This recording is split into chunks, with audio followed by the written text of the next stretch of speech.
What's up? What's up? What's up, beautiful people? It's Pretty Girl Love Trap content here. Happy Easter. Okay.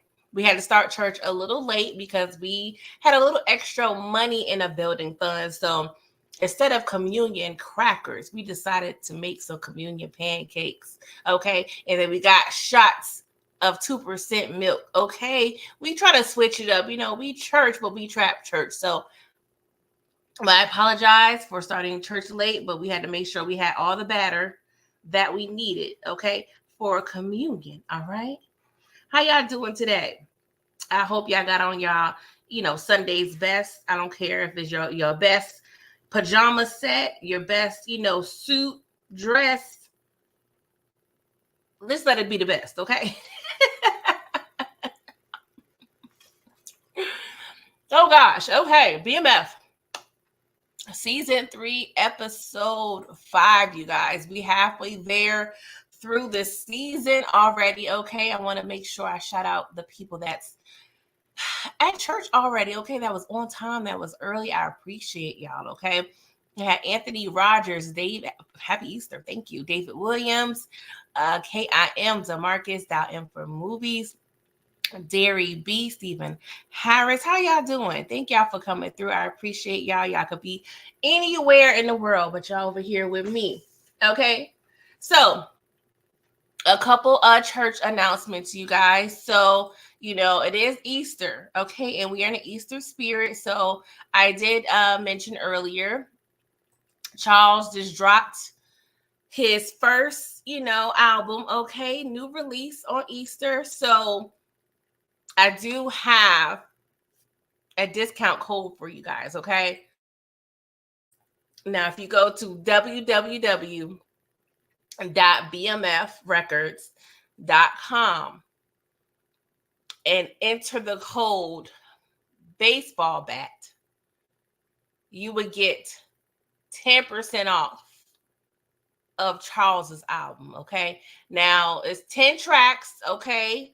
The first track is Maple Syrup. Track number 2 is That Drywall. Track number 3, He Ain't Swift Like Me. I think that's a Pastor Swift diss, okay? Pumping Iron is track number 4. Sorry Nikki is track number 5. Terry's Room, track number 6. The D Is Free, track number 7, okay? And then we got Baby Oil, track number 8. And then track number 9 is No Rest in the Easy Rest, all right? And then number 10, Thighs and Offerings, okay? Not Tithes and Offering. We got Thighs and Offerings, and that's featuring Sister Riley, okay? I ain't get a chance to listen to that track, but just the name alone, I am intrigued, okay? So type in the code baseball bat for 10% off, okay? Yes, Dow M for Movies. I appreciate you, but yes, baseball bat, all one word, okay? No space bar, okay? And guys, it is Easter, so in the spirit, I did prepare an Easter speech. I think we all should know this, but in the spirit of BMF, we're just going to go ahead and just recite this speech. I hope you all can follow me here. All right, so I'm going to start. You want to hear it? Here you go. It's called At Least You Could Wish Me Luck. All right. A nigga moving weight, trying to get the cake. I'm in and out of state. At least you could wish me luck. Too many niggas fake. It's hard to tell a snake. One more flip and I'm straight. At least you could wish me luck. I don't go hand to hand. It go gram after gram. Yeah, holla at me, man. At least you could wish me luck.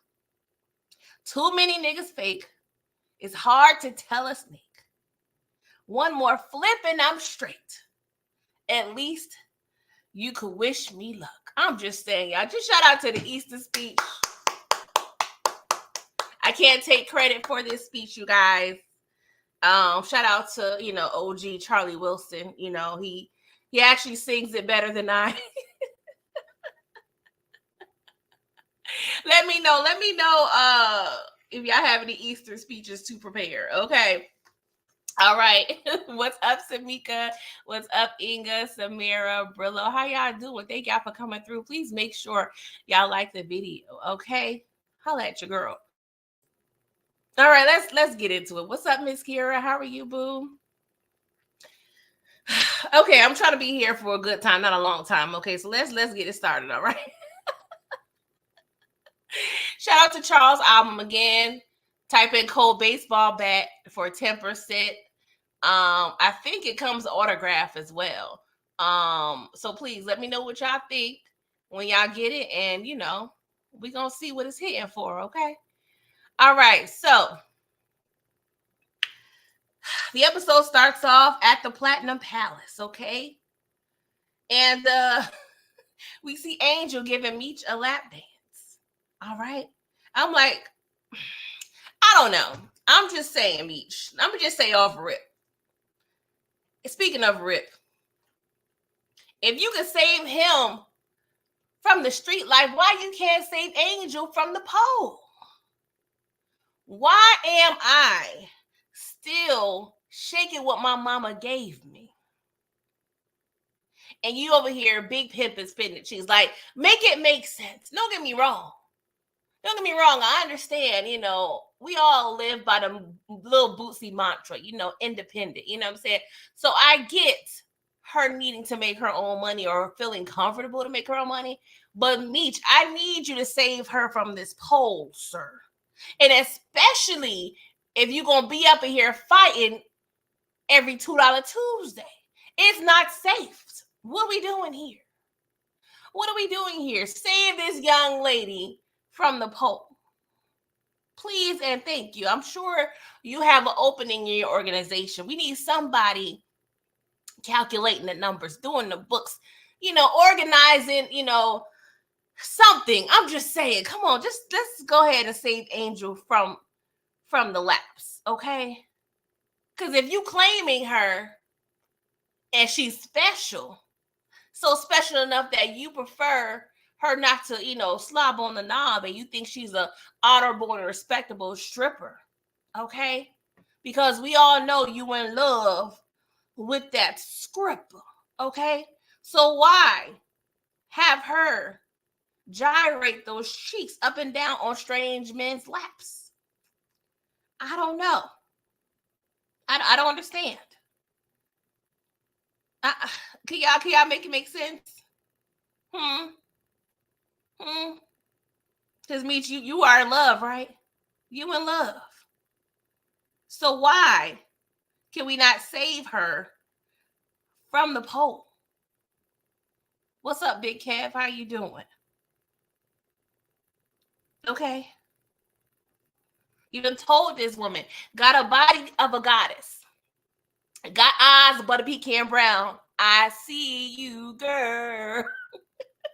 Drop it low. She coming down from the ceiling to the floor. Yeah. She know what she doing. Yeah, yeah, yeah. She doing that right thing. And you proceeded to say, I need to get her over to my crib and do that night thing. Cause you in love with a stripper.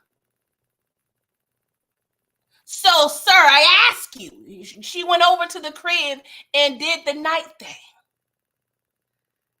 That should be in the story, okay? Save this woman from the pole, okay? I'm an advocate for strippers, okay? All right, y'all. He excuses her because we got to talk to Loco, okay? Remember, T is in town, and we all over here in VIP, okay?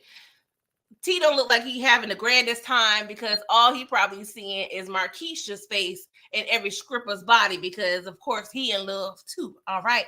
So, long story short, Loco asked Meech, hey, who helped you move all this weight in 24 of the hours? I still can't believe y'all went over here and sold all these bricks, 2,500 bricks in 24 hours. But I'm going to just let it go. I'm going to let it go. Okay, I'm not going to harp on that. But Meech, he did, vouch for T because we know T is the manager that nobody likes. likes, okay? And so he advised Loco, like, yo, my brother, my hermanos, he over there, he helped me. So, of course, that allows T to get in good graces with Loco because we know Loco was not effing with T. So T, he shows his appreciation because he know he's the manager that nobody likes. Okay? I'm just saying. So we see Stacks old raggedy wig. He over there dapping up with Meech because we know he a snake or whatever, but he got to play the role. Next thing we see Remy across the way trying to get his little lap dance on. And of course, we can't have that happen. So what we got to do? We got to beat his ass again, okay? Again, I'm tired of these. Every week, they flip-flop it. One episode, we have a gunfight. Next episode, we have a fist fight. Next episode, we got a gunfight. Come on, can we just murk somebody, okay? I'm tired.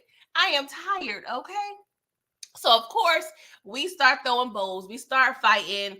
And, of course, she hands money to the, bouncers and security, what have you, because, we don't want no problems. Okay, so we over here outside of the club and we see Mac Attack. Okay, I don't know why it's reminding me of a Big Mac. I don't know why. I haven't had Big Mac in about 20 years, but that sounds very much good right about now. I don't know, something about that sauce, something about that special sauce in the Big Mac. I don't know. It's just pulling me today. It's pulling me today. But we see, Mac Attack. He over there, and I believe in. What kind of vehicle did he have, you guys? Was it a Maybach or was it a Bentley? I don't recall. My bad, y'all. But he had a nice little whip or whatever. They over here all impressed. And we see he has all these special compartments, okay? And he advised the bros like, yo, Francois, he's the car guy for the rich and famous. You need to, holler at him if this is something what you want, okay? And so, of course, we already know this is going to be part 2 of the Flannery car business, okay? So we about to open up the Flannery car business again, okay? And we going to be, national at this point, okay?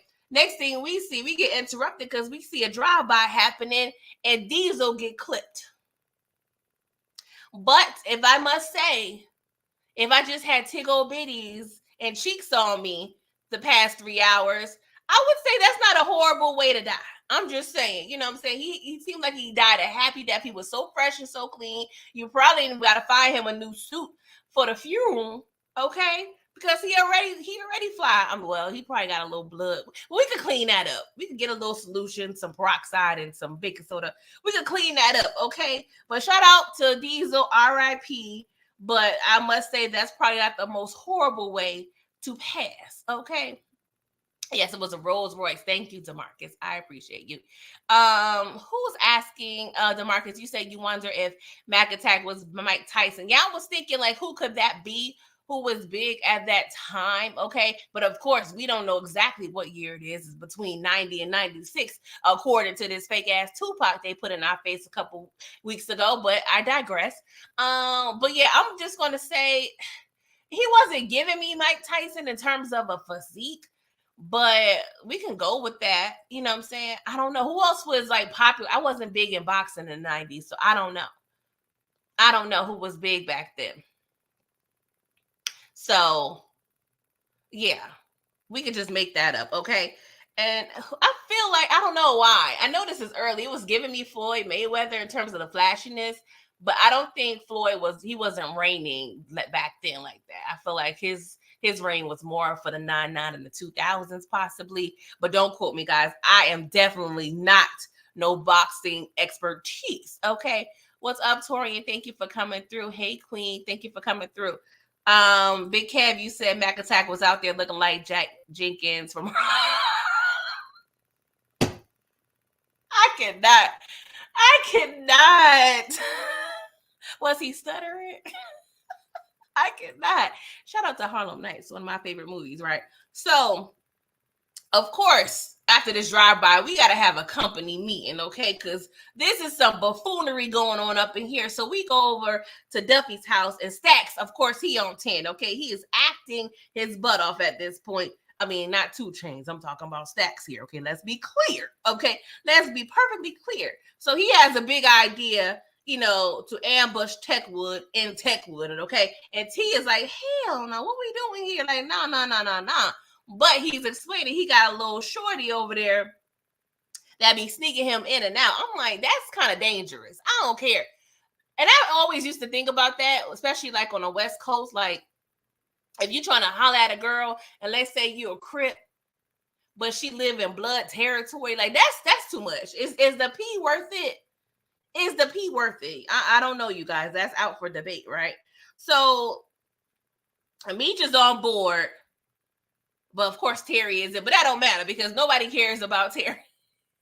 It definitely gives everybody hates Chris this season, okay? Everybody hates Terry. Terry, we don't give a good goddamn what you think, especially when Meech is around. So Meech's word is always going to supersede Terry, right? So we go to Meech's house, okay? And T is not understanding why Meech finds so much loyalty with this ATL crew, okay? He's like, hold up, we're going to go against Remy. We're going to do it right. Then we need to go ahead and make sure we understand. So T, he was trying to insert his book smarts in this situation. And Meech was like, man, I done dropped out of 9th grade. I don't know what the hell you talking about, T. Leave all this school lessons out of this conversation. We talking about discreet, okay? And Terry, he was feeling away because Meech is not trying to hear nothing that Terry is talking about, all right? And so the next morning, I'm assuming, right? Stacks, he chauffeurs Meech and T through Techwood in the daytime. How, Sway? How? So let's fast forward a little bit. We go when we finally meet with Techwood, have the official meeting. We saw snipers on the roofs. You guys are telling me that y'all was able to slowly drive through Techwood on drive-by speed. Y'all doing 2 miles an hour. The windows look slightly tinted, but that ain't no excuse. Because if you of the hood and from the hood, you gonna recognize everybody's car. And every car that does not look familiar, you eyeing that motherfucker like a hawk. Okay, so you cannot tell me that y'all was able to successfully do recon in Techwood in the daytime. Remy could spot out your horrible ass wig Stacks from a mile away, but y'all telling me y'all can go straight clear through these projects without no problem.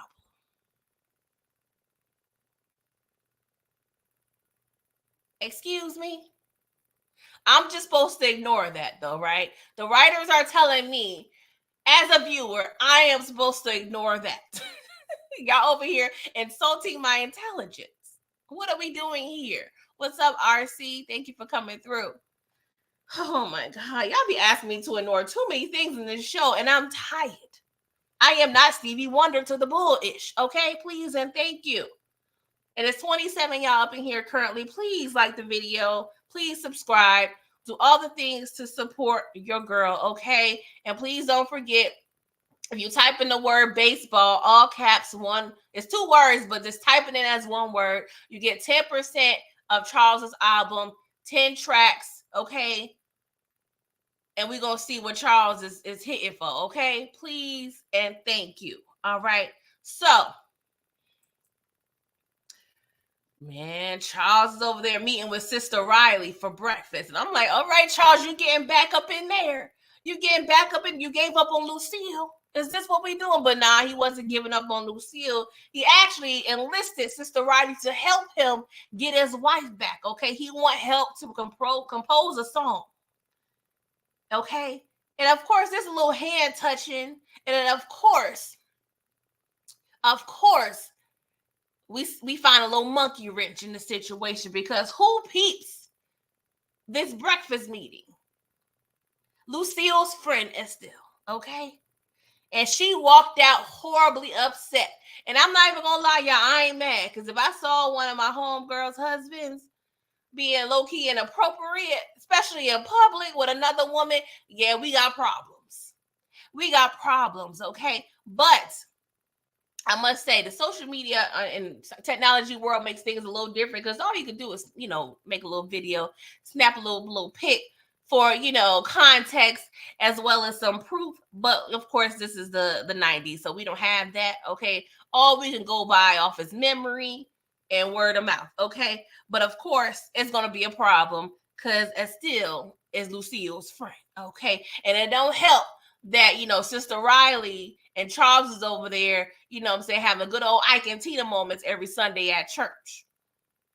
Okay. I'm just saying. Brillo, you said her friend is trash. She should have went over there and asked what was going on. Well, we have to assume we know what the hell, was. Oh, you talking about at the restaurant. Oh, okay. Yeah, that is true. I thought you meant went to Lucille's house and asked what was going on because she already knows what's going on in the relationship. But yeah, it's given, and Brillo, we talked about this when we review Power, right? It's given Power, I believe that was episode 1, season 1. And we explained how the trajectory of the show would have been completely different if Tasha would have introduced herself to Angie when she saw Angie talking to James St. Patrick. But no, Tasha's immature behind decided to go in the truck and masturbate in front of Sean. But if you would have been over there and shook old girl's hand like, hello, how are you? I am James' wife. See this beautiful, lovely rock on my finger? Yes. How are you? Who are you?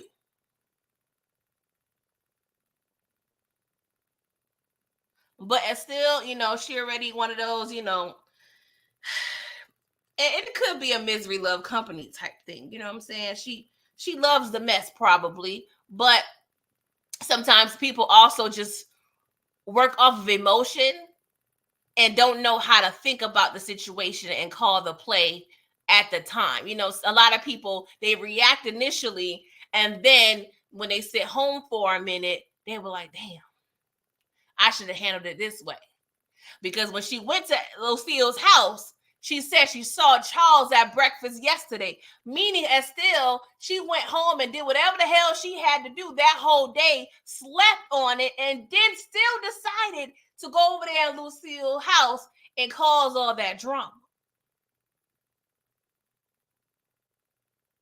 Now, I would expect that reaction if you would have went to Lucille's house immediately after peeping Charles at the restaurant. But hey, so you got to choose your friends wisely, guys. You got to choose your friends wisely. And I feel like this day and age, the term friend is used very loosely. Okay. But let's move on, you guys. So Bryant, he get released from jail, right? But his car is impounded. But you know what? We don't need Lyft. We don't need Uber. Because he already got a ride waiting for him. Who is waiting for him and there to pick his ass up? Henry's crew. Sure is. Okay. And so, of course, they're ready. The vibe was already up. See, Howard, oh Lord, I call this man Howard. I don't know why Howard be thinking about me on Sunday mornings like this. Anywho, Bryant is over there.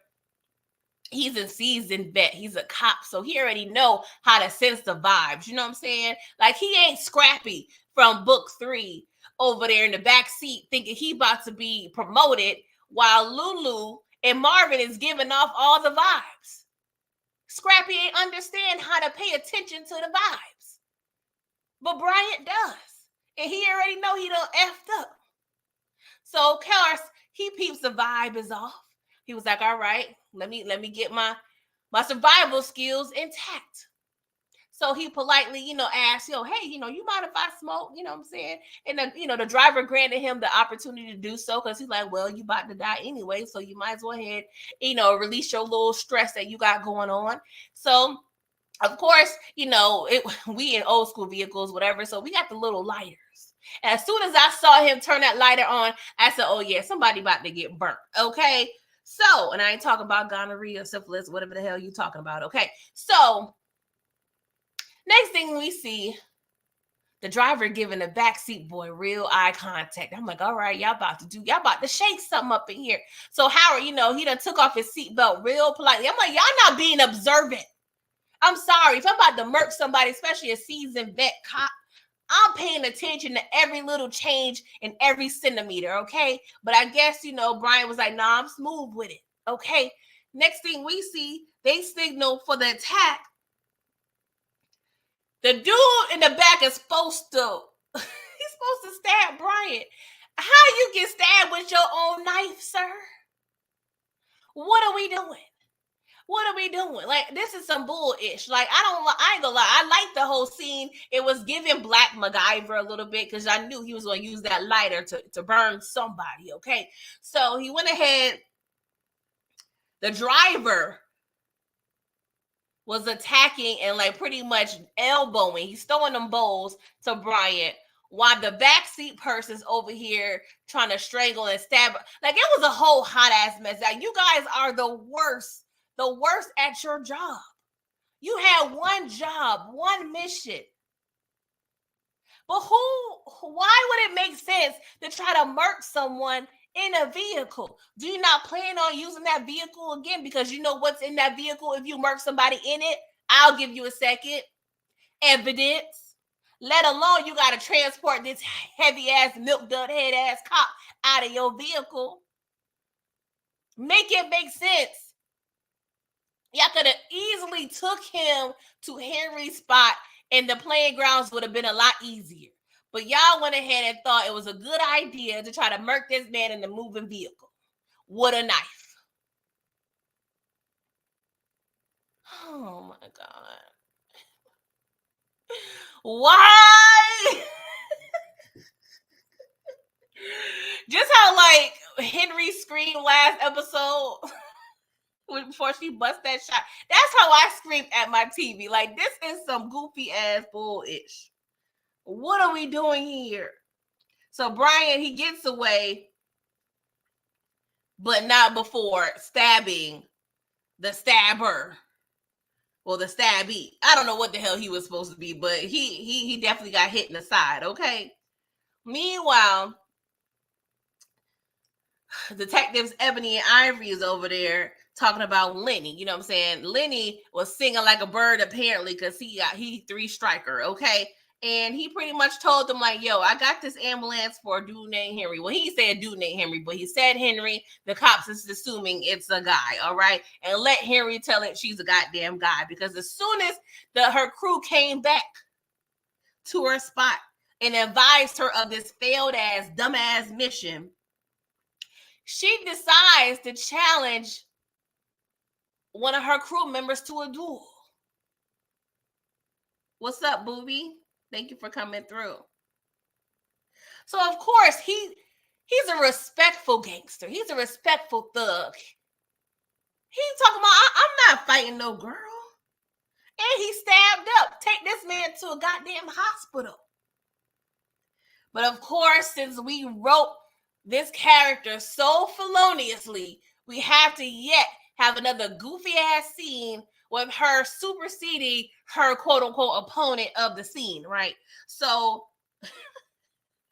she starts attacking him. Of course, he's like, all right, girl, like, I'm not trying to fight you. I'm injured. I had a long day. I was fighting with a cop in a moving vehicle. Like, it's a lot going on. But she don't give any F's, okay? So she, I swear, why do they write this? So she tells him, oh, you don't want to hit me. You don't want to fight me because you hurt. But he just told you no because you a girl. But she was like, you know what? I'm going to be extra. I'm going to go ahead and level the playing field. So what did Henry decide to do? Slice herself up on the side so she could be bleeding as well. And they both be over here. Oh my God, I can't even finish my sentence, you guys. This is so MF unnecessary. Oh my, who wrote this? What shrooms were you taking, writers? Let me know, because I would never, ever use that ish. Because y'all over here just wreaking havoc. Okay, this is not creative writing class. Okay, this is not what this is. This is a television production for the masses. Stop bringing your creative writing skills from middle school up in here in this goddamn script. So she starts attacking him so much where you're like, all right, F this. Let me just go ahead and just fight back because you're not trying to take no for an answer. So once he started to get a good grip on her, what did she do? Stab him up and murk him anyway. And then proceeds to whisper in his ear, who's the real itch now? Henry, what do you want to be? You want to be a bitch or you want to be a nigga? What do you want to be? It's giving identity crisis. It's giving you confused. It's giving you doing too damn much. I am tired. I'm tired of this character. Please murk her next episode. Please and thank you. She is unraveling, okay? Her crew is suffering. One got murked last week or the other week. One is she just stabbed to death. One is a cokehead. Like, girl, your team is not even a team no more. So what are we doing? You don't even know how to be an effective leader because you always over here acting off of emotion.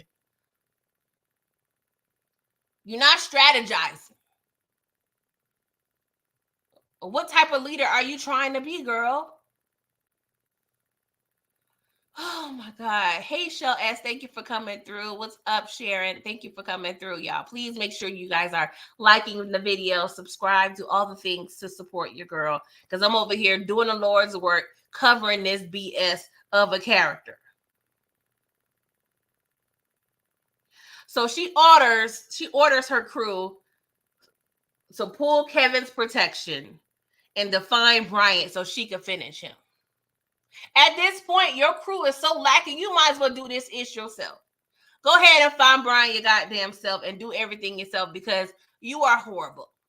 You are horrible. Bull. Sorry, I said bull because I was looking at Shell S's comment. She said she's the devil. So I was combining words. But y'all know what the hell I mean. I'm tired. I'm MF and tired. So we back in Atlanta, right? And so we at Duffy's and we talking, Meech and Rip is over here talking. And Rip said he was in the studio working hard all day and night on this song. I was like, Negro, it would have took me 20 minutes to come up with that ish, but I'm like, you know what? It'll be a cute little script club song. Meech, can have the girl shaking their ass to that next week or what have you. But he tells Meech, take this tape, and if something happened to me, get it off in these streets. I'm like, Lord Jesus Christ, you over here. You over here. And this is what every rapper does, right? When y'all speak of death and rap about death and talk about death all the goddamn time, y'all over here predicting your own damn death and don't even know it. What are we doing here? So Meech proceeds to tell him, you can't be down. You could be down like Brandy and not be in these damn streets. He was like, I watched my dad F up his music career and his dreams. I can't let you do that. So at this point, Rip is not supposed to be in the streets at no point whatsoever. Okay, so let's keep in mind, Rip is not even supposed to be anywhere when it comes to these streets. So I am to assume that he's supposed to be in this goddamn recording studio when everybody else is supposed to be in these streets. But Meech, can we go over the particulars? Are we over here just going to furnish this man's rap career? Because how is he gonna make money, sir? Like, I need details. Like, you can't just tell me I'm just gonna be cool and I'm gonna be on the back burner sitting here on the bench and not lay out how I'm gonna be making my money. Are you gonna fund my career, sir? What are we doing? But we're gonna put a pin in that. So he arrives and he's asking about Stacks. He was like, I was talking to Duffy. And he thinks Stacks is the new B Snitchy. Like, what we doing here? But Meech assures him, like, yo, I got it under control. I'm 10 steps ahead of you, bruh. But T, he not trusting Meech at this point. Like T is doing a lot of second guessing of Meech because they're, painting Meech as this guy. He just very chill, relaxed. He already feel like this dude's just partying and at the script club all day. So he don't think Meech is over here really working. But the thing is, Meech is just a good ass visionary and he is a good ass multitasker. He could be over there getting all the lap dances, but he always over there calculating his next move. So T, just listen to your brother. He is 10 steps ahead. What's up, DeMarcus? You said, who is worse, Henry or Ronnie? Oh my God. Why would you pose these questions on Easter Sunday? Oh my God. Hold on for a second. Let me think. I would say Henry. I don't think, even though Ronnie got on my good goddamn nerves, I think just the outrageousness of Henry, it's just too much. It's too much. Okay. Too damn much, right? Yes, Miss Curie, he was prophesizing his demise. Okay. So, oh my God, Jesus Christ.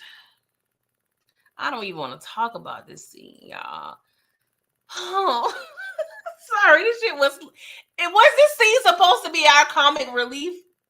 Because Angel takes Meech. Okay, they leave. I'm assuming they leave Meech's house, drive to the Platinum Palace for her to do this weird ass flash dance, as interpretive dance, stripper dance for Meech.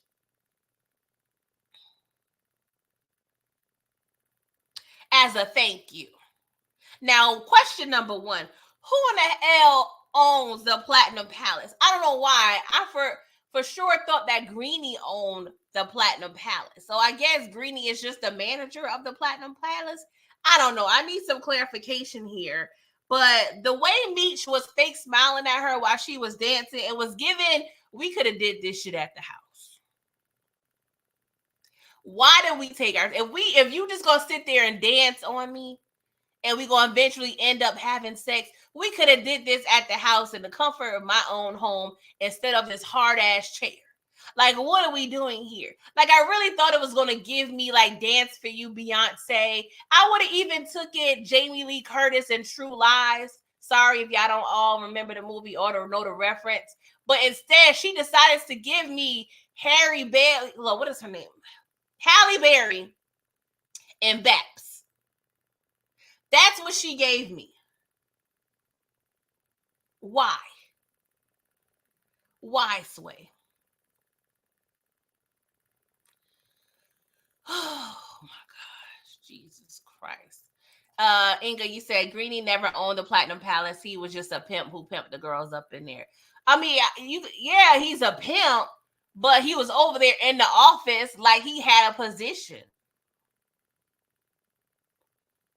But I would say he's probably just a recruiter or the talent agent, the manager. Because if you over here in the back office at the desk and we don't see nobody else who's looking like the boss, I would have assumed that he was the boss. But he is no Tony Danza, I guess. Oh my God.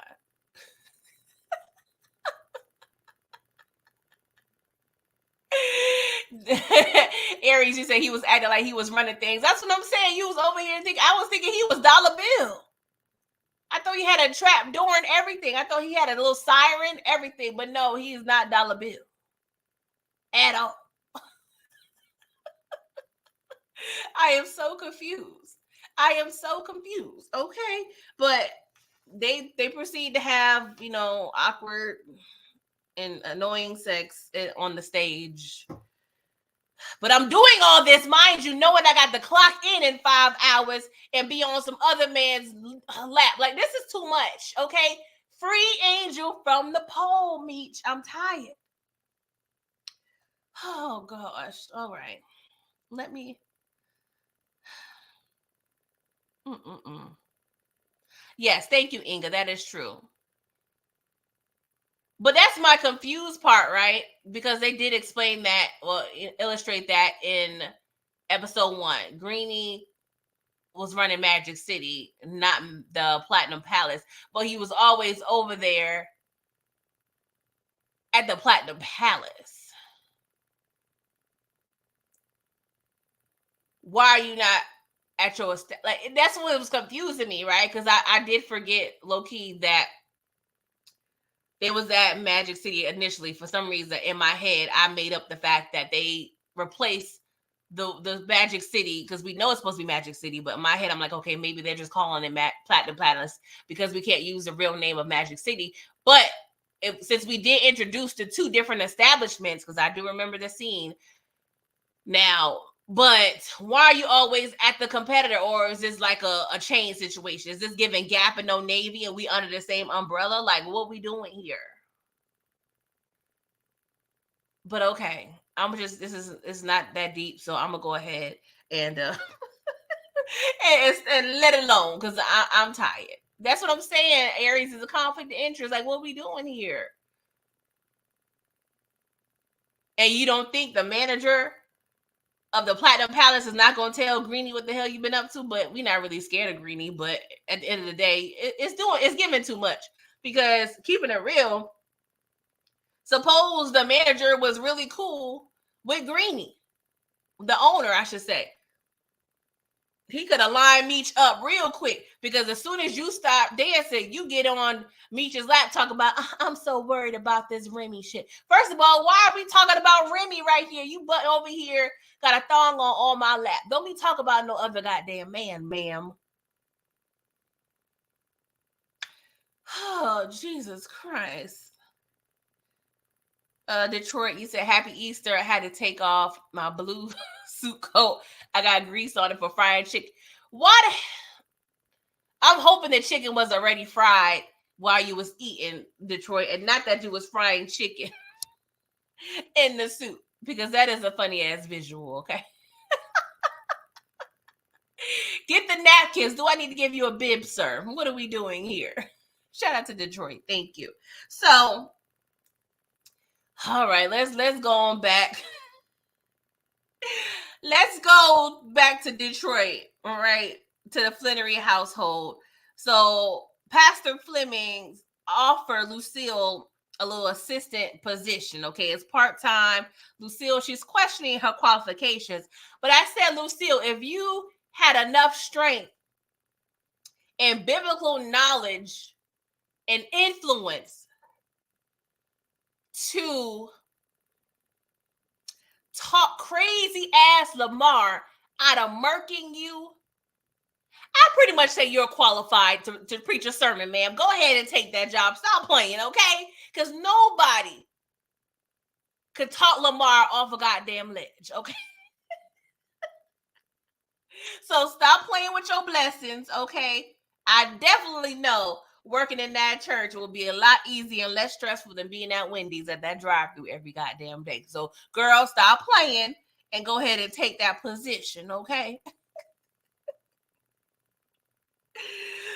So we are to assume maybe not too long after that, we get another knock at the door. And Estelle is all hysterical, telling Lucille to pack her shit, because she saw Charles over there having breakfast and holding hands with another woman. And she was like, girl, you deserve to know. Now you can go over here and kick Charles out and get with the good doctor with a good conscience. Now,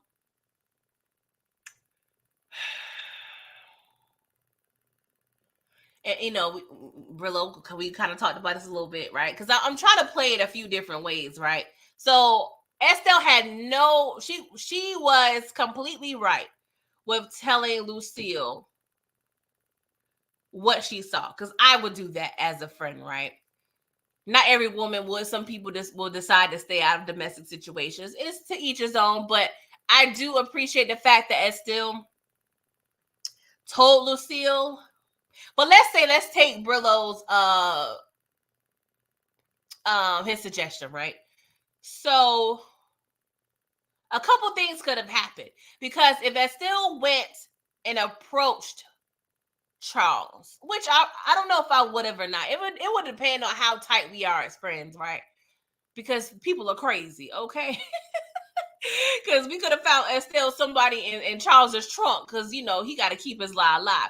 But Charles ain't like that, so let's just go with Charles ain't that crazy. So if she would approach Sister Riley and Charles and question why they was there, he could have then said a good lie, or they both could have lied together, and had they pretty much could have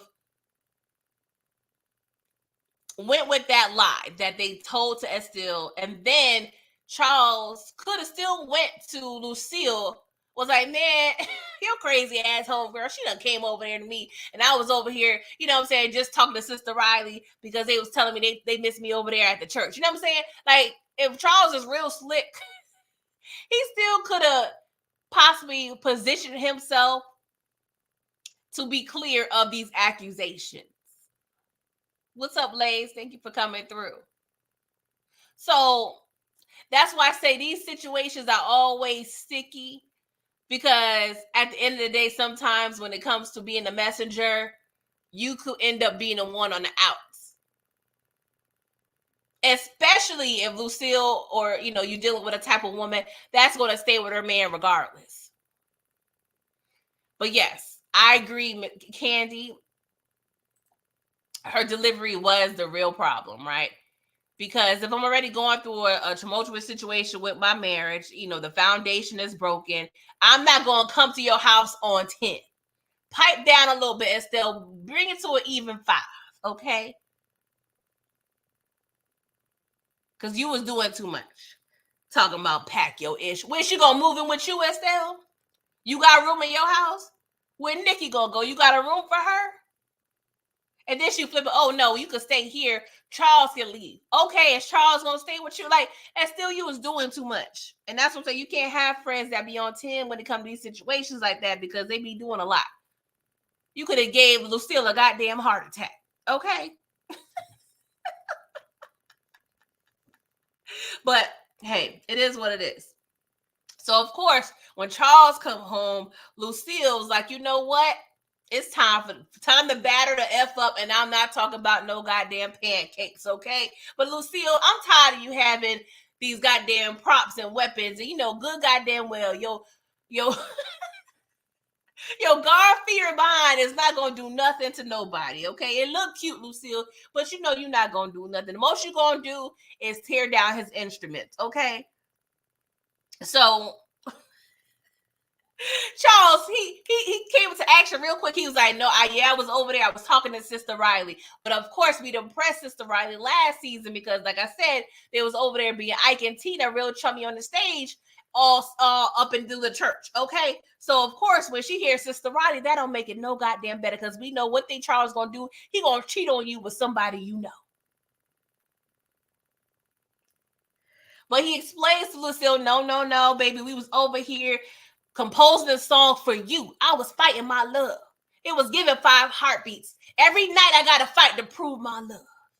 And that's what he was doing. So he proceeded to put in this tape, right? And I'm like, oh, we about to hear some real fire. Real fire. But it was giving mid. It was giving like SoundCloud. Like, it was giving not that great. I'm like, okay, I'm going to just say we rushed, because we literally composed this in a matter of hours. So, okay, it wasn't the greatest of the track. And then he proceeds to pick up his banjo. Sorry, that sounds funnier than guitar. But I'm sorry. Out of all that, all I hear is the hook. We didn't see it coming. Time is moving too fast. And now we're slipping. What in the TV? What are we doing here? We need a future Kumo D. We need somebody on the goddamn track with a fire verse. I'm just saying, like, Charles. Oh my god. It wasn't, I'm sorry, you guys. It was funny. It was not romantic at all. If I was Lucille, I would have just been laughing in his motherfucking face, because there is no way. There is no way I'm giving up the panty draws off of that. It gave mid. It gave very much mid. I would have treated him like he was a contestant of a goddamn American Idol. Thank you for your service, sir. You may exit. Next. Like, what are we doing here? Like, Charles, I'm sorry. That ain't it. Talk about we can still get back to us dreaming, baby. No, this is reality, Charles. I don't want to dream with you no more. That's why I'm over here miserable after 20 years. Talk about, I know Reese is back. It's something, something between you two, but I'm still going to fight for us.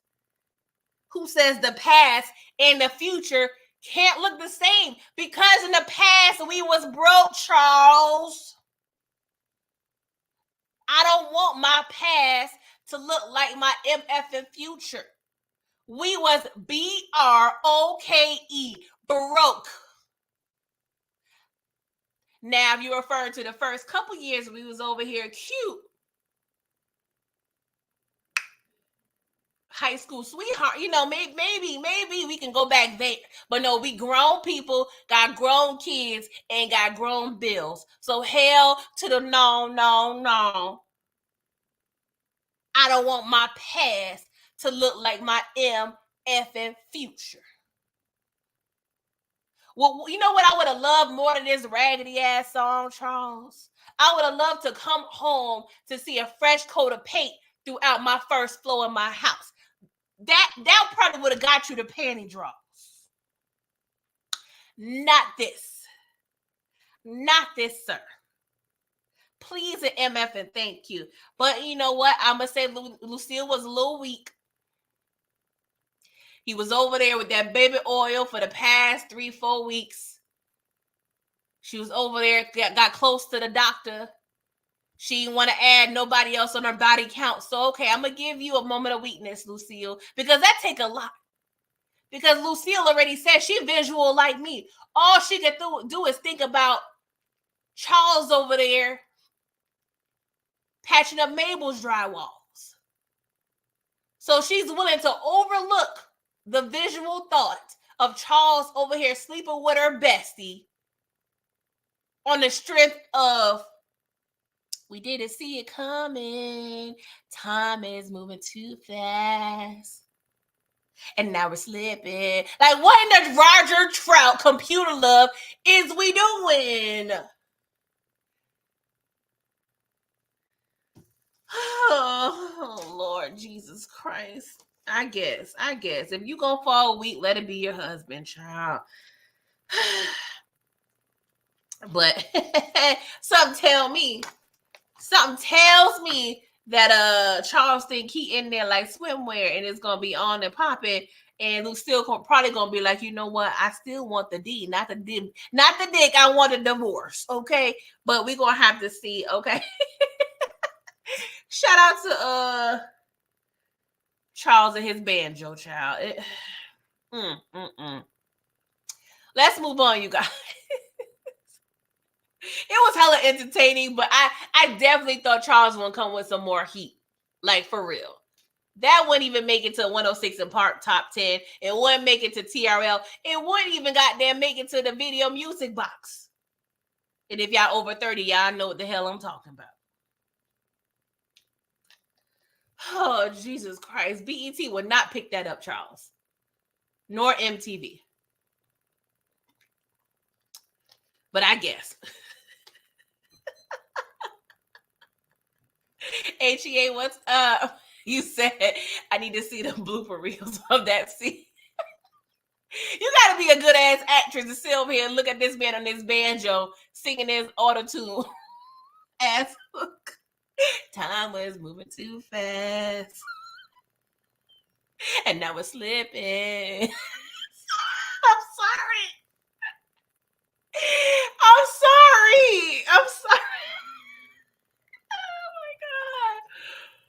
And the way Charles was singing and shit, you could tell, like, he was like, this some fire ass shit I'm spitting right here. You could tell his confidence was on 100. Like, you couldn't tell Charles nothing. You couldn't tell that heat wasn't coming out. You could tell. And Lucille, all she could do was put her little... That's probably why she had her hands over her mouth because she was trying not to laugh. It's it's giving you watching your baby at a school performance and your baby ain't doing that great, but you giving him an A for effort. Yeah. It's giving your baby come through with that artwork that look trash, but you gotta pretend it's good. I'm gonna give you an A for effort. Yeah. And never slipping. Don't say that no more. The only person I want to hear say slipping in the goddamn song is DMX. Please get out of my face, Charles. Thank you so much, Detroit, for the super chat. He said Lucille was thinking about Maurice. She about to play him. Never mind, it's Sunday. She nasty though. Oh, she nasty? Oh, we about to get into that. Let me get to the. Let me come on. All right, let me finish up so we can get to this other scene you're hinting at. So let's go back to Detroit real quick, because Meech is over there at his house having a vision board party. I'm like, I ain't never seen no goddamn drug dealer have no vision board party, especially not in the night. Is that what the drug dealers are doing? Y'all over there manifesting through vision board parties? Oh, okay. It's cute or whatever. What's next? Y'all gonna have paint and sips at y'all next meeting? Like, what was BMF on? Like, I need to know, because I would have signed the hell up. Y'all having vision board parties and paint and sips. Fire. Okay. But Tina, she comes through. She was like, yeah, I did what you told me. Meech Stacks is playing us. The OGs over there saying the MKs was the one that did that drive-by that killed Diesel, not Remy. So, of course, we see that Meech the whole time, he was telling T to relax because he had the situation under control. Because even last episode, towards the end, when Stacks did talk to Meech, the way Meech kind of looked at that phone call, I was like, Meech, I hope you looking like this because you peeping game. Because I don't need you to be caught slipping.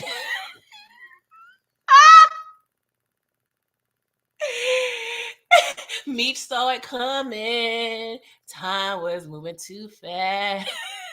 I'm not getting caught slipping. I'm sorry.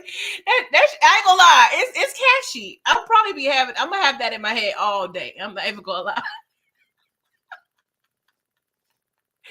Oh God. Charles, don't let nobody else hear that shit, okay? Please and thank you. Oh God, have me snorting.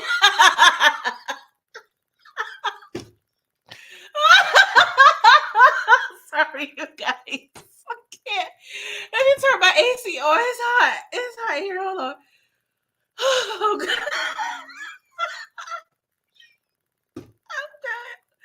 Oh God, get it together, bro. Get it together. You can't be on Beyonce's internet cracking up like this. Oh, okay, guys. I'm sorry. That shit. Oh my God. Oh, Charles sweats. Charles sweats. Don't do my man Keith like that. Keith would never. Keith Pig game is fine. Don't ever. Sorry, I can't even get it out. Detroit Blaze, do not ever disrespect Harlem legend Keith Sweat on this platform again, sir. He would never have that monstrosity of a verse on anybody's piece of paper. Okay, please don't do that. Oh God, I'm so sorry, guys. This is so unprofessional.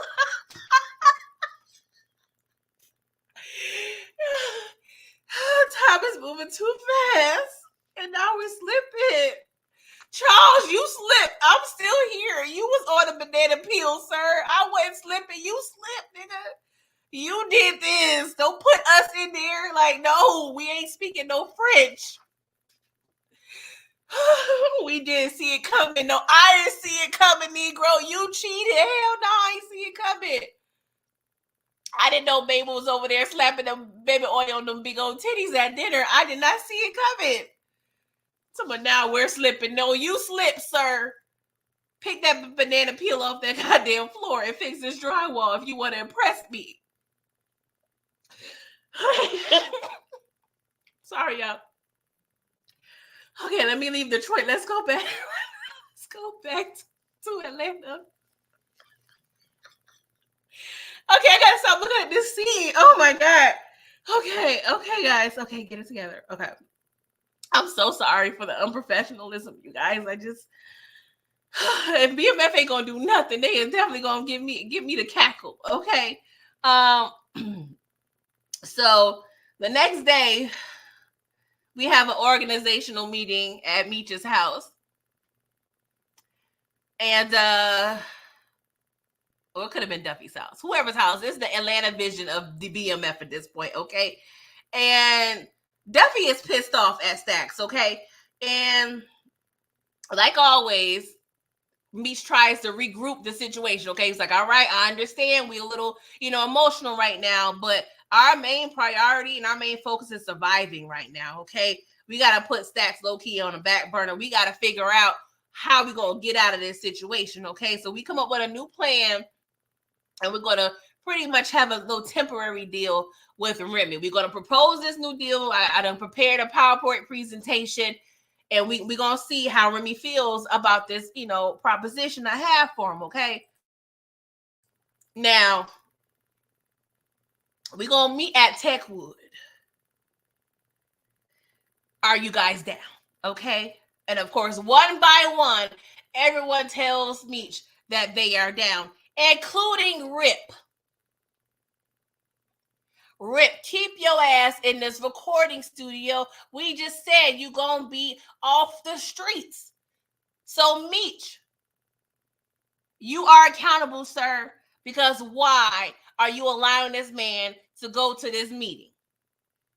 Meanwhile, it's honestly a surprise meeting. Y'all didn't go over here and Microsoft Teams or Microsoft Outlook or email me a meeting request. No, you didn't do that.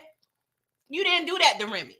You pulled up at this man's neighborhood without any warning whatsoever. So Meech and T decides to pull up to this meeting in style. Okay, we got a little drop top bed situation, all white. We clean. We gonna come to a meeting. We gonna come correct. But of course, Stacks' little boo thing. She tells him like, "Yo, Meech is over here and shit about to pop off." Okay, so of course she putting a whole monkey wrench in the situation. So Techwood is deep as hell, y'all. They pretty much surrounding the 5 people that we got over here in BMF, okay? And I say that I was ever nervous, but it don't look good. The odds are against us, okay? And so Remy comes out. Of course, he got to be all dramatic, be the last one that come to the meeting. And he was like, "Oh, you here to wave the white flag?" And Meech's like, "Hell no, we gonna be enemies for life. What the hell are you talking about?" But we got a bigger issue, okay? The MKs is setting us up and trying to ambush tonight. So we need to, beat them to the punch, and we could ambush them to catch them off guard. And of course, Remy, he being too damn proud, talking about, yeah, let them come to our hood. But Meech was like, "Sir, do I have to remind you the MK's got military grade shit over here? Like, we cannot match those weapons to her. Like, so we need to go ahead and team up." But Remy was like, "Man, F these fools." So he, starts drawing guns. So we got the 2 crews drawing guns. And then, of course, Stacks pull up the MKs, and they started to bust shots first. Now we got Glock over here speaking French and shit and effing up the situation. But of course, Stacks' old girl done effed up this situation. But I'm like, hold up. Was y'all down the street at the Waffle House when she called you, Stacks? Like, what in the hell? Y'all got here pretty damn quickly. I mean, if this ain't trained to go, I don't know what is, okay?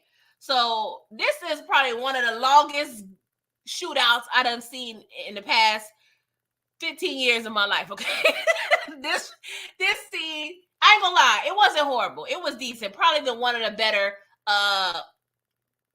action shootout scenes I've seen out of BMF in a while. But yeah, it was a lot, you guys. So long story short, Glock, he done got a lot of badges today. Okay, he earned a lot of hood badges because he ends up and shooting the dope boy of the ATL. Okay, and it was a little sad because the daddy did arrive, And of course, he's blaming Remy. I don't know. The way Remy look, I won't be surprised if Remy just straight up leave the game after this, okay? Like, I could tell his little, heart can't take all this stress, okay? So we're going to have to stay tuned to Remy if he going to end up leaving the game or not. Then Glock, he was like, you know what? I want to kill some more fools. So he ends up murking Rip, right? First of all, and I don't feel like rewatching this scene, but I'm 90% sure that Rip was not strapped. Yeah, can y'all chime in and let me know, was Rip strapped? Like, I'm trying to remember when everybody was drawing guns, did we see Rip with a gun? Because, sir, what would entice you to stand up after hiding and proceeding to run across these projects in the middle of a goddamn gunfight? You know what it reminded me of? Of book 2. When I can't remember the plug's name, but the plug from DC, Jackie Long's character, his crew came through the Monet's bar and started to shoot, and Drew decided not to stop, drop, and roll, but he decided to stand up after kneeling and run across that bar as if there were not shots coming in from the outside. Like, it gave me, what the hell we doing here? It gave me very much stupidity. And this is why Rip had no cause to be up in this meeting. Like, what in the hell are we talking about here? Like, Meech, that was your fault. Because you done told this man he is going to be on administrative leave, and now he did. Oh, God. Booby, I can't. You said Rip was armed with music. Music is his weapon of choice. Well, I can't even. I don't know why. He got slipping. He got caught slipping. I'm sorry. I cannot escape this hook, y'all. He was slipping. I'm sorry. Okay, it's not funny. R.I.P. Rip. You was a real one. We gonna make sure, we have the best production when it comes to your album. Okay. We definitely know the sales is gonna be fire. And that's gonna be that. Okay. Inga, I know I'm just playing. It's both of their faults. I'm just playing.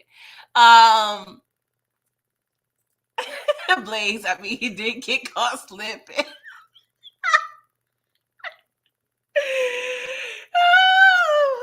I'm slipping. I'm falling. I can't get up. Oh, Lord. R.I.P. DMX. Okay, so Bryant, he decides to visit Kevin.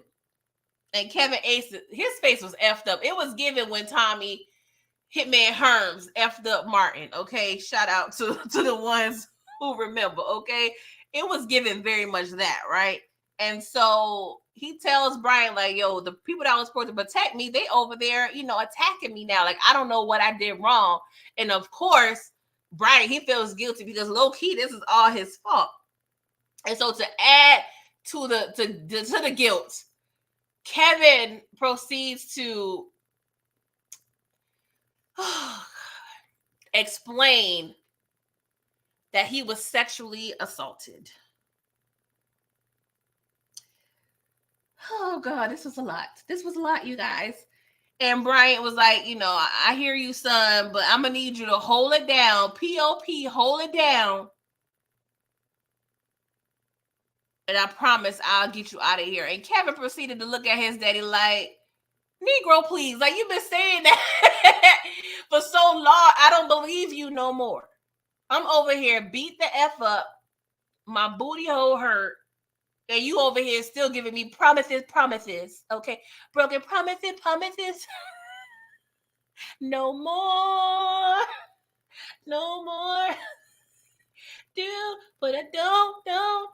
You will, but you won't no more. So Brian is over here making promises that he can't keep. And I'm like, what are we doing here? You over here with the broken promises. And just be real with him, like, son, this is going to be hard. Paul, sorry, I didn't mean to say that like that, you guys.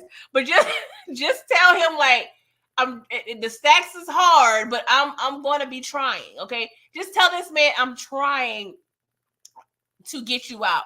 Don't say I'm a promise to get you out, because my man, you're not even a cop no more. You don't have no pull. You don't have no money. But if you would have still been working with Meech instead of making Meech your ops, you would have had some bread. But if you were still messing with Meech, you wouldn't have no hard on to get Meech. Therefore, you would have been hiding this Blicky/evidence in your house. Therefore, your son wouldn't have found Sam Blicky and Merk, his goddamn bully. So therefore, Brian, this is all on you, sir.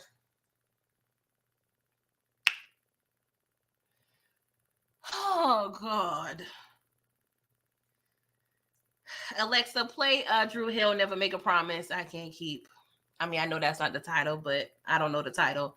And I hope you can figure it out what I'm talking about, Alexa. Okay, let's move on. Okay. So Jen is at her house with Amberson, and she reveals to Amberson that Bryant was the one that was driving the ambulance to ambulance Fort Henry, right? So long story short, they're trying to figure out the best action, but they just figure it's best to get leverage on Bryant, so they can get to Henry crew to get them off the streets, okay? Because we need Henry and her crew, really Henry, because she really got no crew like that. Really get Henry off these streets, okay? Because she is unhinged, all right? And so Amberson promised, low key, not to rat her out to the boss, okay? Because low key, she can tell her boss everything, okay? But they decide that, hey, they're going to wait, go to Carr, which is their boss, in the morning, get a warrant for Bryant's arrest, and then go from there, right?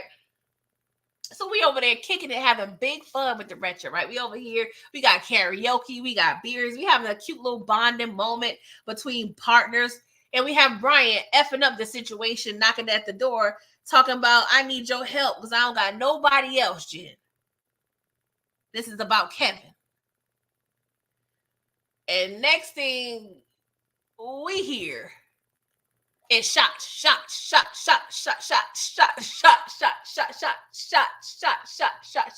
Everybody, it was giving Lil Jon, okay? All we heard was gunfire, effing up Jen's place, and I immediately was thinking about the damage, okay? Because PG is thinking about the money, okay? Now I'm like, who is gonna clean up and fix all this ish, okay? So we have Henry outside. Yeah, it's not even a drive. Is it I guess it is a drive-by technically, because they broke. You know what I'm saying? They're in park. Okay, so it's a low-key drive-by. And well, I shouldn't say low-key. That shit was high-key than a mug. Okay. And apparently she done followed Bryant to Jen's spot. So of course everybody running for cover, but Amberson wasn't so lucky. She ended up she had a lot of holes in her. She was giving Swiss cheese, okay? I don't think she's gonna make it. And the way that Jen was pleading to her, like, you know what I'm saying, just don't leave. And I'm like, oh my God, this is a bad situation. And I really low-key feel like Jen is gonna be paying for most of this issue, right? Because one, Amberson's pops, he ain't gonna like this now one goddamn bit. And then how are you going to explain this to your superiors and to IAD and not implicate Bryant? Like, at this point, your loyalty to Bryant need to be gone, because you got to save yourself, baby girl. You got to save yourself. And then to make bad matters worse, Bryant gets a page like, all right, it's been real. That nigga dipped out. That nigga dipped out. Like what? Keep not, sir. That was effed up. That was, you brought all this heat to my house, and then you get a little raggedy page, like, all right, it was real. I'm gonna holler at you tomorrow, Jen. What? What? Brian, you are horrible. Okay, but I feel like that page was urgent because next thing we see him over there at a hospital. And all I saw was Kevin feet. I'm like, what in the hell y'all trying to tell me at this point in time, writers? What are we doing here? So we see Kevin's lifeless body. And this boy done deleted himself. And then he leaves a note. You'll always be my hero. I'm just not like you. I love you. And then had a cute little illustration on the other side. Like, first of all, how did you get access to all those colored pencils, sir? You couldn't use that as no form of defense, but I digress. Okay, I'm not gonna argue with Kevin. That was his decision that he wanted to do. Okay, but Kevin, you was not innocent, sir. You done murked the whole teenager. Okay. And I ain't gonna lie, y'all. The first time I saw this, I really wasn't moved. I don't know. There's an ice box where my heart used to be. But the second time I watched this, I ain't gonna lie, I felt the way. Then I was like, oh man, my emotions got to me. I was like, damn, little Kevin, my bad. It had me in my feelings for a little bit, I must say, you guys. So Kevin is no longer with us. I ain't got nothing else to say, you guys. I ain't got nothing else to say. Booby said, he shoot, but he don't shake. Child, that is not the code to live by. I'm just saying. Kevin was like, I can't do it no more. Aries, you said, Bryant, sorry as hell. That is facts. That was facts. Okay, yeah, Candy. That note was the one that did it. I think that's what got my emotions in a tizzy the second time I watched it, because yeah, that was like the second most pivotal note in Starz history. The first one was when James St. Patrick wrote Tariq when he got locked up and pretty much told him, I know you end up here, little nigga. Now that was a note. That was a good note, okay? So this probably was the second most poignant note in Starz history. Let's move on, because I don't got time to be sad over here over little Kevin, okay? All right, let's talk about Lucille, right? Because we over here in our little nightgown, looking at Mr. Maurice's, Dr. Maurice, sorry, let me put some respect on his name. Dr. Maurice's little business card, and she was over there about to, as they say, rub one out, if you will. And then she get interrupted by Charles. And he's trying to, go again, as you will. You know what I'm saying? So it's apparent, they have had relations previously that, day, and Charles wanted more. He wanted seconds or thirds or whatever round it was. And Lucille was like, all right, we'll do it one more time, but you gonna go back to your room after this, sir. Okay, ain't gonna be no cuddling and no pillow talking up in here, okay? Because you really ain't the one I'm gonna be effing right now, okay? So she proceeded to give him some, okay? So some people find fault and calling her nasty by looking at this man's business card. But as she explained previously, that she is a visual person, okay? So the mere fact that this man is established enough that he has the ability to print out business cards because he got a whole business. Yeah, I'm visualizing how the hell that bank account look. And you know what? That visualization makes a little trinkle down in my little vajayjay. So you know what? I'm going to do what it do and visualize me sleeping with the good doctor, okay? Because Charles is broke ass makes my wall dry because he can't find the time to patch up these dry walls, okay? So I am not mad at Lucille for, getting her imagination together, okay? Exactly, Candy. It's a mental thing. But some men can't understand that.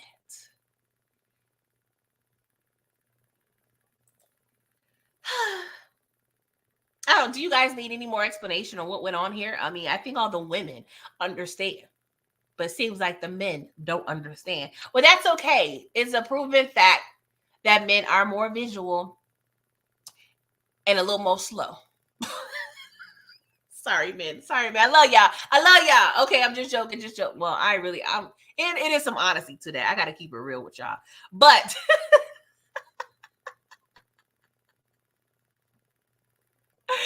it is what it is. Okay, it is. Well, let Lucille figure out what the hell she want to do. Sometimes she was like, you know what? I don't F with this Negro right now, but let me get it in a few times to clear my brain. Because you know what I'm saying? She got a lot of pent up stress and energy. You can't really think about the state of your marriage and the state of your life clearly if you got all that pent up sexual tension going on in your body and your mind. She need to clear that. You need that post nut clarity to really figure out, hey, do I want to stay with this man or not? Is the D worth it or not? You gotta weigh out the options. Is the D gonna outweigh the B? And the B means broke. Okay. Is it going to outweigh? I need to get the pros and cons list going on. Like, I need to figure out what I need to do. So it's all right. I'm gonna go ahead and bust a couple and figure out, hey, what is we gonna do? But it is what it is. I don't understand what you're talking about, DeMarcus. You said Lucille has mental issues. Like, I don't understand how.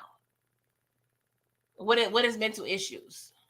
Because when I think of mental issues, I think of someone like a Lamar. So how is it mental issues? Can you please explain to me? I don't care if it's in a paragraph form or not. I need to understand how you over here in this chat talking about she got mental issues. The math ain't mathing, DeMarcus. Please, I'm gonna be on the lookout for your comment. Okay, so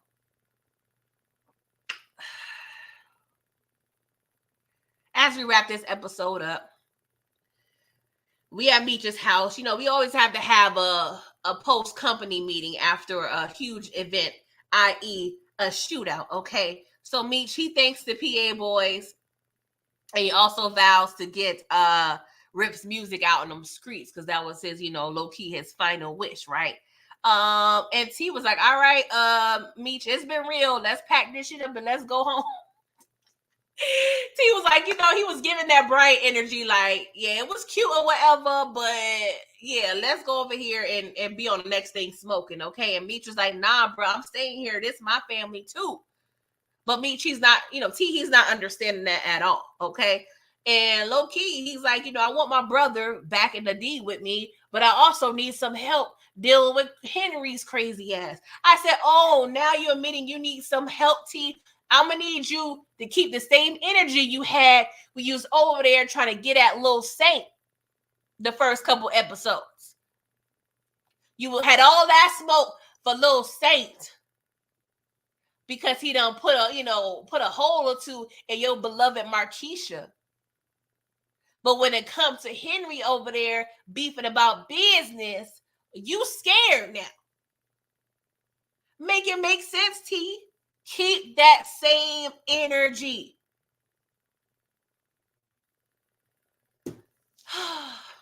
That's all I have. DeMarcus, I don't see a reply, sir. I'm waiting. I'm waiting, sir. While I'm waiting, please, make sure you guys are all liking the video. Don't forget, the Easter drop, okay, of Charles's new album, okay? BMF Records presents Charles, his debut, you know what I'm saying? Track 1, Maple Syrup. Track 2, That Drywall. Track 3, He Ain't Swift Like Me. That's a Pastor Swift diss. Track 4, Pumping Iron. Track 5, Sorry Nikki. Okay. Track 6, Terry's Room. Track 7, The D Is Free. Track 8, Baby Oil. Track 9, No Rest in the Easy Rest. And track 10, Thighs and Offerings featuring Sister Riley. It ain't ties and offerings. It's thighs and offerings, okay? And if you go to www.BMF bmfrecords.com. Enter the code baseball bat, one word, for 10%. Okay. And the proceeds are going to go to Henry's dental consultation. Okay. Thank you. Thank you, Aries, for the people in the back. That is the promo code. We appreciate your support over here. Okay. All right. Blaze. Yes, he has a song called Baby Oil. It's a ballad. It's giving Tank a little bit. It's giving, I deserve. You said, don't tell me. No, he's not Charles Sweat.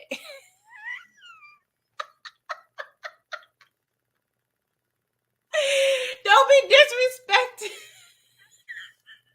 Don't be disrespecting Harlem legend Keith Sweat no more in this chat, please. Even though that hook was given whining a little bit. He was whining a little bit on that hook. We didn't see it coming. Time is moving too fast. And now we're slipping. Keith Sweat will actually make that fire.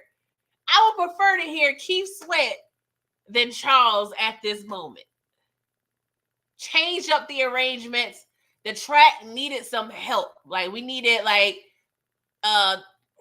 Lord, I was about to say Tyler Perry. Oh, Teddy Riley. We need Teddy Riley, somebody to produce this track because Charles, you need help. You need help, okay? Oh God.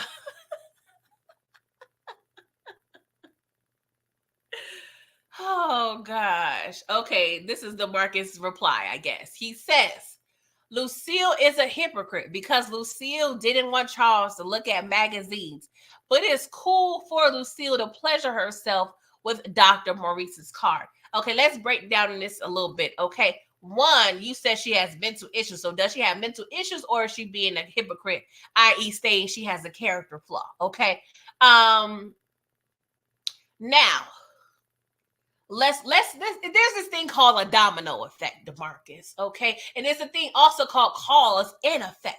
Therefore, we have to look at the actions at hand. Now, I'm going to keep it funky with you. Lucille was tired of being broke. And I'm sure Charles is tired of being broke too, but Lucille was a lot more tired of being broke. And I am going to give them both accountability for being broke because it did annoy me a little bit that Lucille made no qualms about telling Dr. Maurice that he was the only one pretty much that was successful from their graduating class, okay? But Lucille, you was in that graduating class too.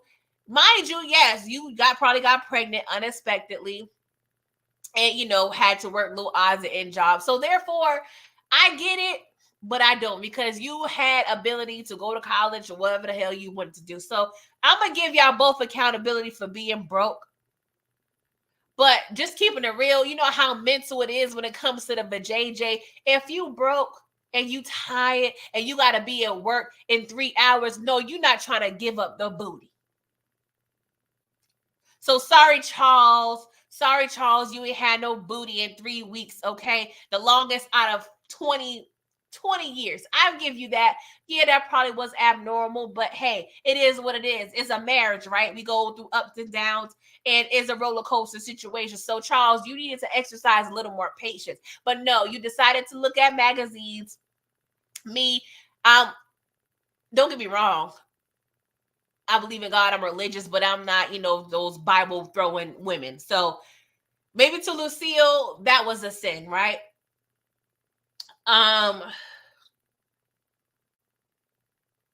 In terms of that being a huge issue, I don't know. I don't think it's a huge issue, but at the same time, she wasn't giving the booty, but at the same time, they weren't making no money. Okay. And honestly, if you put a ring on a woman, you do have to make certain promises and, you know, protect and provide. Okay. He wasn't necessarily providing, but he hadn't provided in about 20 years, seemed like. So I'm gonna give Lucille accountability anyway. But at the end of the day, she didn't even need Dr. Maurice's business card to rub one out. All she had to do is think about, you know what I'm saying, his little chocolatey self and would have did it anyway. But at the end of the day, man or woman, but when you about to take it there and pleasure yourself, you're going to think about something regardless.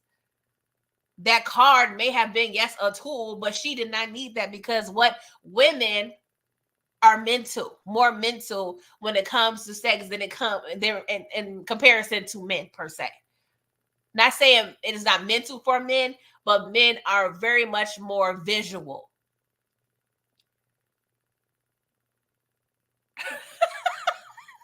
I'm sorry, Miss Kira, you threw me off. Say it's always the broke ones that cheat. Well, it's crazy, right, Miss Kira? Because it's the broke ones and the rich ones. But I feel like when you broke and you cheat, you have much more audacity. Thank you, Shell S. You said they put the card in there for us to know she's thinking about the doc. Charles need to be on point. Exactly. Because if she would have just rubbed one out without the card, that will leave too much mystery in the viewer's eyes because it's like, okay, did she not just, you know, have relations with Charles, or is she visualizing being with Charles? Like, we needed a clue to let us know, okay, this is about to be about me and the doctor. What's up, Shayna Boo? You said cheap cheating. Charles couldn't even fix up the damn house until after he got caught cheating. And that is facts. Like, to keep a relationship going, to keep things spicy and funky, you need to constantly be doing things throughout the marriage. You can't just, oh, I messed up. Now I want to make some improvements. These walls been raggedy since 76. What are we doing here? So y'all mean it's comfortable, and I'm actually putting both of y'all accountable, and I'm actually throwing Meech in there because Meech, if you had the ability to pay off the mortgage and you purchase and see all these cars, you got a condo and a house. Ain't nobody can get a can of paint from the Home Depot and pay Miguel or whoever the F to go ahead and paint these walls. Like, I'm throwing the whole family under the bus except Nikki because she's still over there with the tight ass bra, so I can't hold her accountable. So y'all mean to tell me that Meech, Terry, Charles, and Lucille, nobody can pitch in for maybe a 15, 20 bottle of paint. Let's say we got to paint downstairs. Let's say we need to splurge $200 for some paint. And we don't even have to pay for labor because we got 3 healthy ass men that can do it. Why ain't nobody over here messing up and fixing these walls? We got company coming over. We got all this going on in the house, but y'all sit here comfortable with these raggedy ass walls.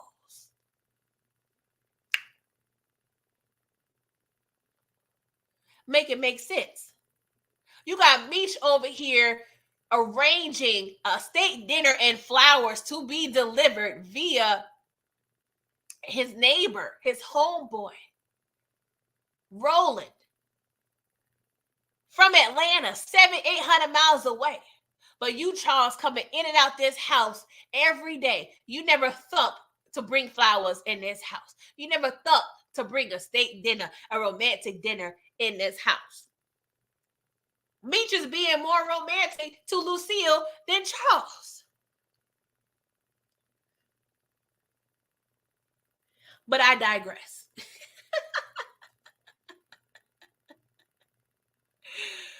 Oh God! Before we end this sermon, I just want to conclude for the ones who missed the Easter speech to end off with said Easter speech. At least you could wish me luck. A nigga moving weight, trying to get the cake. I'm in and out of state. At least you could wish me luck. Too many niggas fake. It's hard to tell a snake. One more flip and I'm straight. At least you could wish me luck.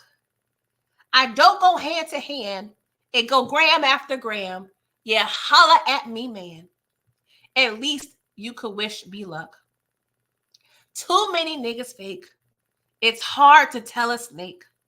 One more flip and I'm straight. At least you could wish me luck. Shout out again to Uncle Charlie and 50 Cent and whoever assisted in writing such a heartfelt and heartwarming piece of artwork.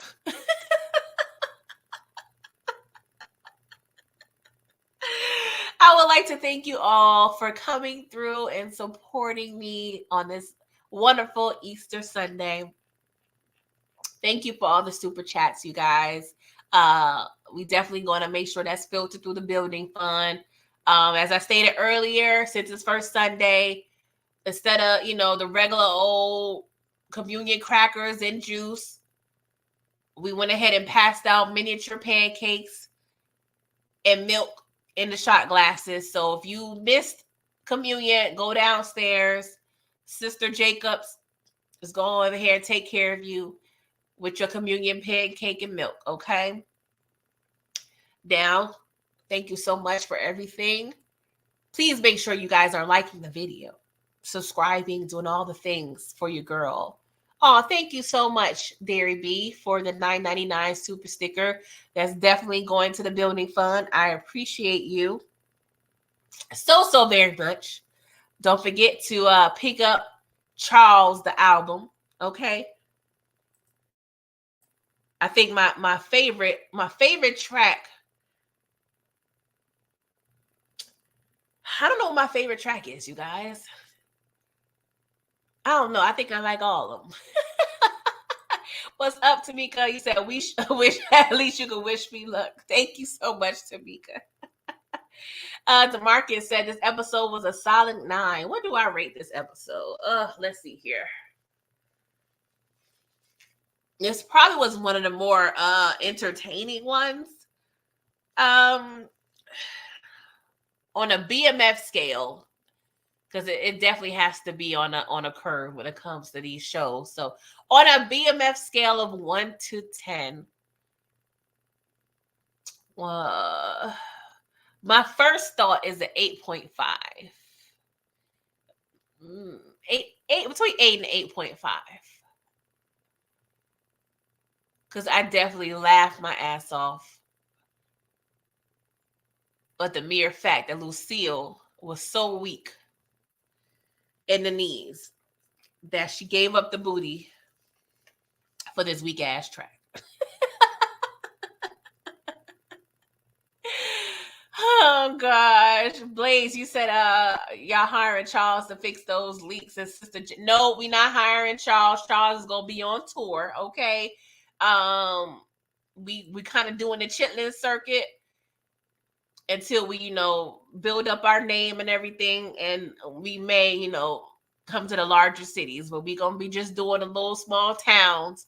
Charles gonna be on tour, so sorry, we're gonna have to find someone else that has a little more sense of urgency to be patching up these houses, okay? Candy, you said 8.5. Ronald Cameron said 9. Detroit 9. Stephen Harris 8.6. Dairy B 9.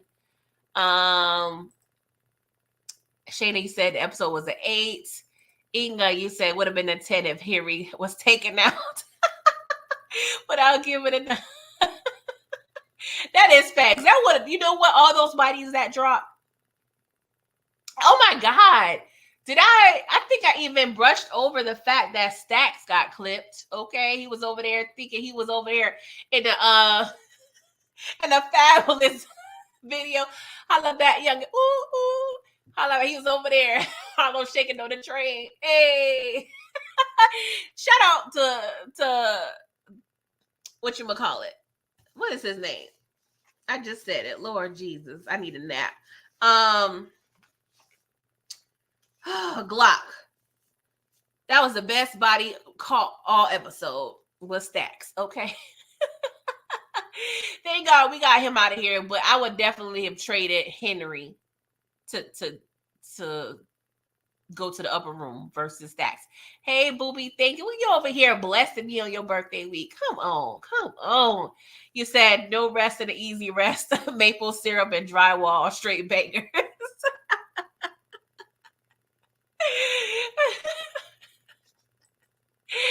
Oh gosh. Shout out to Charles and his production team. Okay. Samira, you said 9. Booby Traps 9. Shayna, you said you had to take points out for how they did Lil Kevin. Yeah, that was a little downer. Tamika, you said your jam is that drywall.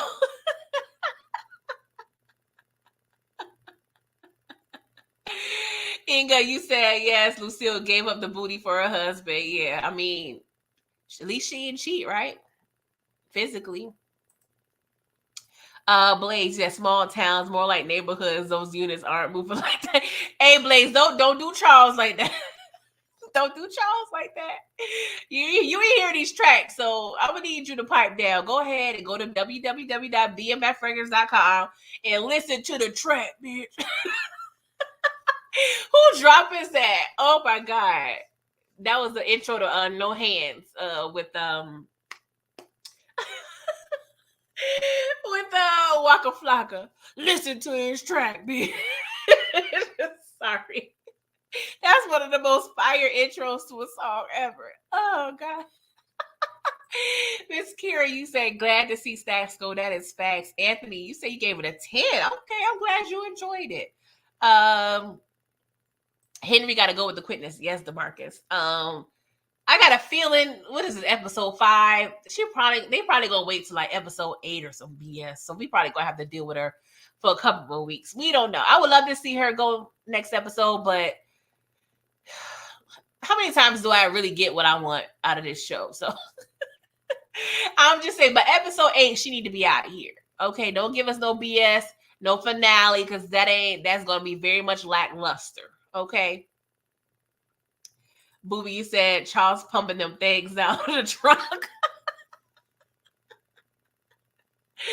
That is facts. That is facts. I mean, it comes with the keys. You know what I'm saying? Like it's kind of a promotion deal. So as you know, you buy 1 kilo and you get a tape free. You know what I'm saying? So it's kind of like a promotional thing we got going on.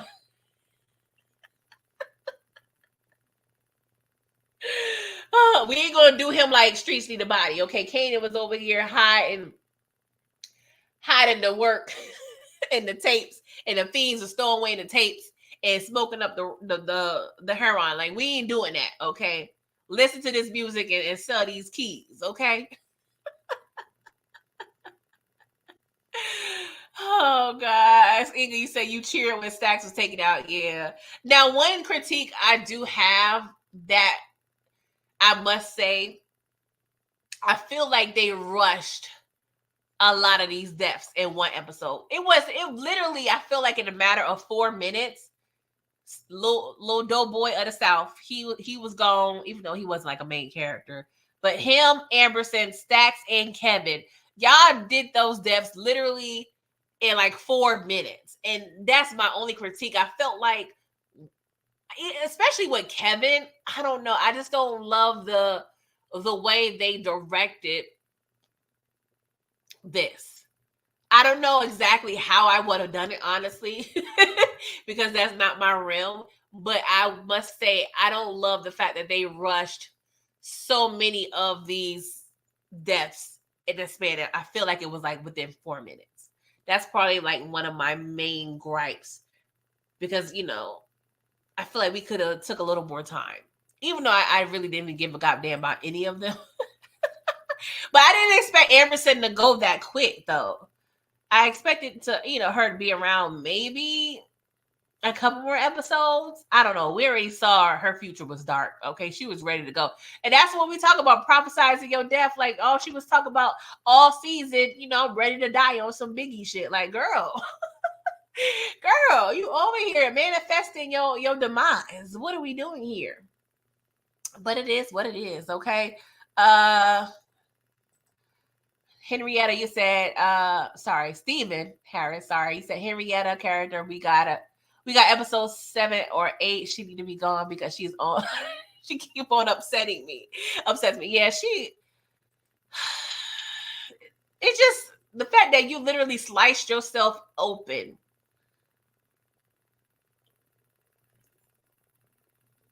To even the score with your crew member, and you ended up still stabbing him to death anyway. Like, what was all of that for, ma'am? And I'm calling you a ma'am because that's what you are, okay? You said Milton's death was unnecessary and goofy. I think,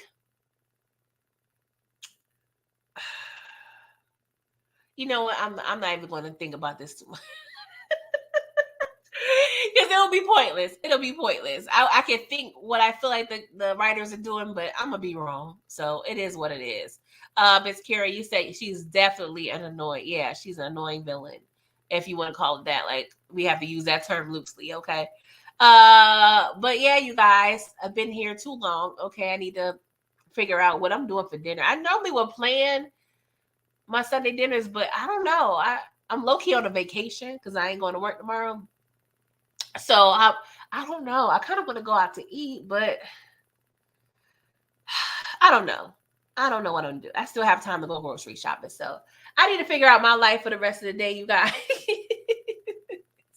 Thank y'all again for coming through. I really appreciate y'all supporting me. I love y'all. Have a great week. Stay tuned for more. If you haven't checked out me and Miss K's Poetic Justice review, please watch that. Like the video. We definitely had a good time reviewing that. Of course, I have, BMF every Sunday.